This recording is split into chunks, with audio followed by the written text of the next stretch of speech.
Yo guys, what is up? Max on our first Descendant video, and today we're going over my tier list for all of the weapons in the game. We are ranking all of the ultimate weapons and then also some of the meta, like purple weapons. And in order to make this video, I have crafted every single ultimate weapon in the game. I have not fully invested into every single one, but we have messed around with them and seen their potential and what they could do. So obviously, I still have a little bit more work to do here, but I wanted to put out this tier list as a guide for what weapons you should be focusing on and investing into. This is going to be an overall tier list taking into account the weapon's DPS, but also their special ability, how impactful it is, and how many Descendants actually benefit from said weapon or would want to use said weapon. So we're kind of lumping everything into kind of one overall tier list. I hope you guys enjoy the full video and the breakdown. This is going to be for preseason with the season 1 launch. I'm assuming we're going to get some buffs and I would redo this tier list, but I wanted to kind of do a preseason where things landed and where things lined up. So when the seasons come and go, we can see how the weapons shift up and down. Hope you guys enjoy the video. Let's get right into it. So to start off this list, we've got the Python. I'm going to be placing the Python in A tier. The Python is one of the stronger weapons in the game. I would be putting this in S tier if its ability was a little bit better or if its crit chance was a little higher. You can use this thing as a crit machine on Enzo or Valby, but most characters are just using this as a weak point gun. Glay takes a ton of advantage from the Python with her Massacre. Valby, Freyna, there's a lot of Descendants that like this, and it's a good weapon. I think A is a great place for this. For the Thundercage, we're going to be putting that in S tier. Thundercage has great stats. It's a good all-around weapon. You can use it for both mobbing and bossing. I cleared most of the bosses in the game just using my Thundercage when I was starting out. And it's also, in my opinion, the best-in-class mobbing weapon in the game. Still, after its changes, it is just, if there are a lot of enemies and you need to kill a lot of them with a gun, I take the Thundercage over basically anything else in the game. And so that is why it's S tier, because I still think it is the best-in-slot mobbing weapon in the entire video game. Next up, we've got the Nazeistra's Devotion. I'll be putting that a little bit higher than the Python in A tier. Nazeistra's is, in my opinion, the best hand cannon in the game. Not only is it a fantastic hand cannon, but it's also got one of the best abilities in the game in that you can reduce the defense of enemies, particularly Colossi, and defense strip them. This is fantastic against tankier bosses like Gluttony, or while you're playing in a group, just using this thing is helping you and all of your teammates. I definitely think the Nazeistra is in A. I'd be okay with putting in S personally, but it's kind of hovering between that low S, high A tier for me. Next up, we've got the Executor. Executor has a really, I just don't like its special ability. It's so cool. I'm going to be putting this probably in trash tier just because I really want this thing to get buffed. I think the Executor has a ton of potential. It's got good base DPS, but shotguns right now are just not in a good place. So really, fingers crossed for some shotgun buffs in Season 1. It looks like we got the Borderlands movie poster in there. We'll put that in trash. Moving on to the Piercing Light. Piercing Light, strongest, hardest hitting sniper rifle in the game right now. It is, in my opinion, not as good as the Afterglow for general use, but if you want to take a shot with a sniper rifle and deal the highest amount of damage in the game right now, it is the Piercing Light. So we're going to be putting that in A tier. Next up, we've got the Peacemaker. Peacemaker, I think, is a comfortable B tier. It's a solid all-around pistol, and on dimensional Descendants, you can make them deal 30% more damage at the cost of 30% mana cost, which is a pretty big downside. But if you have infinite mana, you're able to just buff up the damage of your abilities. This thing synergizes pretty well on Valby if you want to use her. Valby obviously has cost reduction for casting with her skills, so you're able to use the Peacemaker pretty easily and get a damage boost out of it. I am kind of mixed on its special ability. It's cool, it's flashy, but it's a little hard to control, and just there's not ways that you can exploit it with infinite ammo things. So Peacemaker, we're going to be putting in B tier. Next up, we've got the Vestigial Organ. Vestigial Organ is arguably the best rocket launcher in the game. It's really good on Glay. It's not good on anyone else. It can pump out some big damage, but I don't think any higher than B tier is warranted for this thing. You really can't build into crit chance or anything. There's not that much you can really do with this weapon, but for rocket launcher Glay, it's best in slot, and it really helps with certain Colossus fights, such as Molten Fortress, where you could just boom, boom, boom, shoot out all of the molten orbs out of the air and basically carry your team with it. Next up, we've got the Afterglow. I think Afterglow on the same tier as the Piercing is perfectly fine. Afterglow has better crit chance. It's got a better special ability where you can stack up your weak point and your crit chance, and it just feels very consistent. It'll one-shot basically all Void Reactor bosses. It one-shots all of the Outpost bosses, and it's really good at taking out weak points on Colossi. I love this thing, and I'm going to be putting it in A tier. Next up, we've got the Tamer. Now, this is a little bit of a controversial one. I think the Tamer personally hovers between high B tier and low A tier.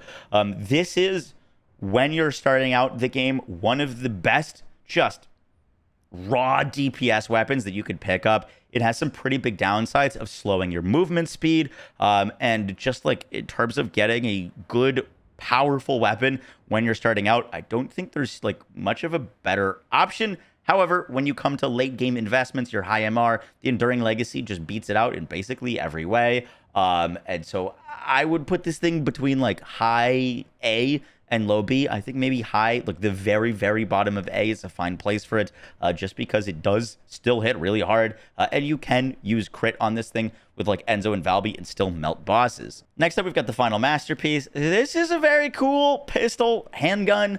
I don't think handguns just have a great place in the meta of the game right now. They can do decent things, but their mag size is so low, the randomness of the buffs on it. It's a cool weapon. I do think it needs some buffs, and so I'm going to be putting it in C tier. Next up, we've got the Enduring Legacy. I think the Enduring Legacy is the most consistent, highest damage boss-killing weapon in the entire game right now. You can use it for mobbing because its penalties aren't super low on movement speed. However, its best case use scenario is just melting things in front of you. This thing does absurd DPS on bosses. It doesn't have randomness like the Greg's Reverse Fate does right now, and you can just melt things. It also has great synergies with fire. Fire is one of the types of Descendants that we have the most of. We've got Essimo, we've got Blair, we've got Lepic, we've got so many fire Descendants, and so this is just a good weapon on all of them. And then also non-fire Descendants, Enzo and Valby, love this thing. It's just really, really good. Next up, we've got the Restored Relic. I think this is trash tier. Rocket launchers not in a great place with their ammo economy, and if you're not using it on Rocket Launcher Glare, it's not really a great use case scenario for this thing. We're be putting it in trash tier. Next up, Smithereens.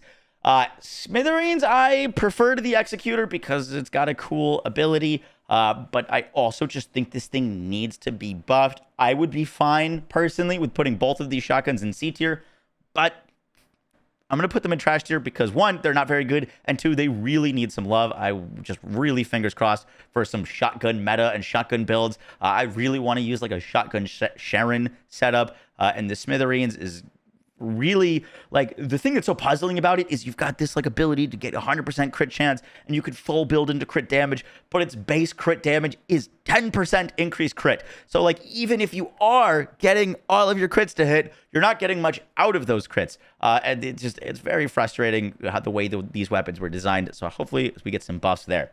Next up, we've got the Secret Garden. Now I think the Secret Garden is hovering between S tier and high A.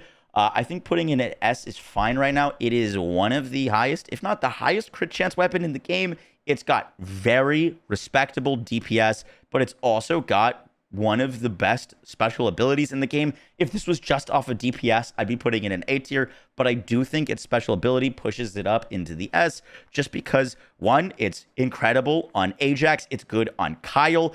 You can use it on Viessa to buff up her damage. You can use it on Freyna to buff up her damage. If Haley's going to be attack descended, you're going to want it on her. It's just a good weapon that also has one of the best buffs in the game, giving you both firearm damage and skill power, and a lot of it.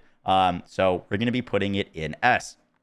Next up, we got the Eternal Willpower. I think the Eternal Willpower is definitely an A tier weapon.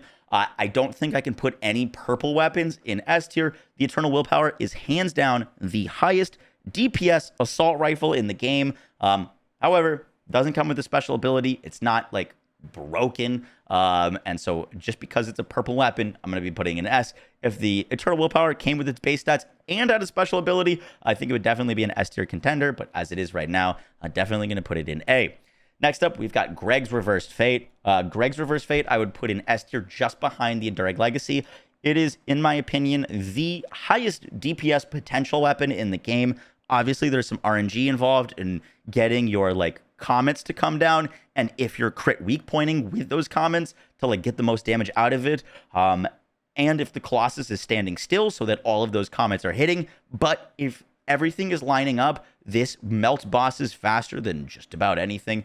It is pretty gross. And so we're going to be putting in an S. And also you can use it for mobbing, which, you know, it's not just kind of like a bossing weapon, which is really, really powerful. Next up, we've got the Wave of Light. Wave of Light, we're going to be putting in B tier. This thing is a little bit of a puzzling weapon. You get a crit chance increase whenever you reload for a few seconds. You want to build max reload speed on this thing, and its DPS is pretty solid. The issue is its crit chance is flat, and it doesn't take into account any of your other crit mods that you get. So at best, you're getting like 50-something% crit chance on this thing, which, you know, is nice, but you only get it for 1 second. Things like the Secret Garden have like a 50% crit chance at base without having to do anything special. Wave of Light's decent DPS. It's just, if its special ability worked in addition to the crit chance that you're building, then you could constantly be getting like 60 to 70% crit chance on this thing, which would be very, very cool. Next up, we've got the Perforator. I'd put Perforator at the very top of B tier. I don't think it's quite as good as Nazeistra's, which is why it's a tier below, but I think it's easily the second best hand cannon. Its special ability is neat. It's not overly impactful. This thing is really getting in B tier because its base stats are some of the strongest for all of the hand cannons. It just doesn't have as good of ability as the Nazeistra's. Next up, we've got the Last Dagger. I think this thing is kind of like, you know, it's basically the same reasoning as the Final Masterpiece for why it's in C tier. Hand cannon's just not in a great spot right now. And I personally like the Final Masterpiece over the Last Dagger, so put them in the same tier. Next up, we've got the Divine Punishment. I'm going to put the Divine Punishment in a pretty solid position in B tier. This thing, you know, it's really good on Eugen, but that's kind of it right now. This is a Eugen weapon, and on Eugen, it could give you great DPS. It's pretty cool. You can activate all three of your abilities by using like Perforating Allergy and buffing up your heals. You put an element on this thing so it counts as a debuff on enemies, and you could just juice up the damage of this thing.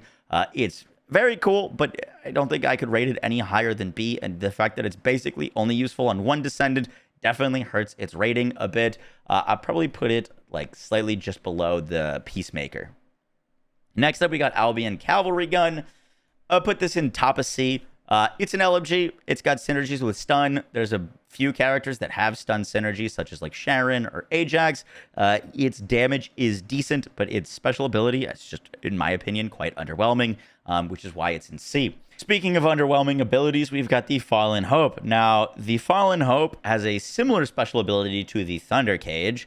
It has the ability to proc a poison explosion on poisoned enemies. However, the Thundercage has no requirements for the enemy being under a condition. It has a 100% proc chance with a 200% damage explosion.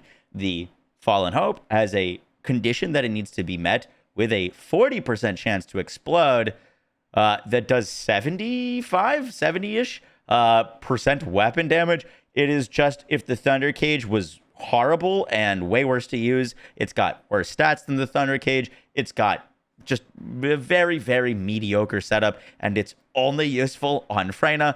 This thing needs an absolutely massive buff, I think, in terms of its ability to proc its explosions, its base stats, and everything more to be a competitive weapon. We're going to be putting it in C tier. It is, like, all right, but it really, really needs some love to be competitive as a mobbing weapon, which is this weapon's identity. I don't think this would ever be a good bossing weapon, but as a mobbing weapon, it has a like niche, and that niche it fills is absolutely overshadowed by why would you not just be using a Thundercage? The King's Guard Lance could be a really cool like mobbing weapon. Basically, if you haven't used this thing, you like aim down sights and put down this like pylon in an area, and then if you shoot the pylon, it reflects the beam onto all of the nearby enemies. This thing has a few bad things going for it right now. One, it's a beam weapon. Beam weapons, not in a great spot. You like kind of have to maintain like level 2 or 3 on them to even make them deal decent damage. And the AoE of the pylon doesn't expand very much. So like if you could get this thing to like have a pylon that would be massive, it could be a really solid mobbing weapon. The pylon AoE is just not very good right now, and the ramp up time on lasers in general just does not feel good to me. So I'm going to be putting this in trash tier. Next up, we've got Sigvore's Proof. Also in trash tier, I'd probably put it higher than the Restored Relic. Rocket launchers, once again, just not in a great spot. They need either buffs to the amount of ammo that you can have on them or their damage, but it's just not really any time that you're pulling out Sigvore's Proof. Next up, we got the Blue Beetle. I'm going to be placing the Blue Beetle slightly higher than the Wave of Light, mainly because the Blue Beetle has good stats. It's got 25 base crit. It's got like a 1.5x weak point multiplier, and it's got decent crit multiplier. I think it's like 1.8x. This thing is a solid all-around weapon that you can use. It's not the greatest DPS, but solid all-around stats. And it's got a special ability that gives you crit chance. Now, this thing would be rated way higher if its crit chance buff was actually any good. Unfortunately, the 30% crit chance buff that you get is only applied to your base crit, not to your final crit, and it is multiplicative of your base crit chance. So, for example, on Bunny, on a max rank 4/4 Beetle, you are only getting 3% more crit chance. On Viessa, you're getting like 7.5, so that is helpful, definitely, for her, but where this thing could shine, it doesn't really. So we're basically rating it on a kind of useful buff and decent DPS. If this thing got buffed to either like I think it should just be final crit chance, then it could be kind of insane. But as it stands right now, can't rate it any higher than B. Our last weapon is the Clairvoyance. We're going to be putting this thing at the very top of C.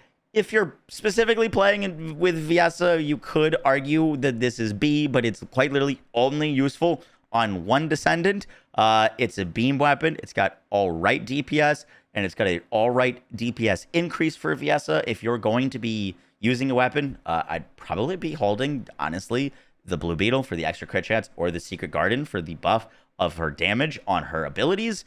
But Clairvoyance, decent weapon. My biggest thing with this thing is it's about to get power crept. We already know that the weapon that's coming out with Haley is going to lower resistance to chill abilities and then also increase chill damage, which the Clairvoyance only kind of does one of those things right now.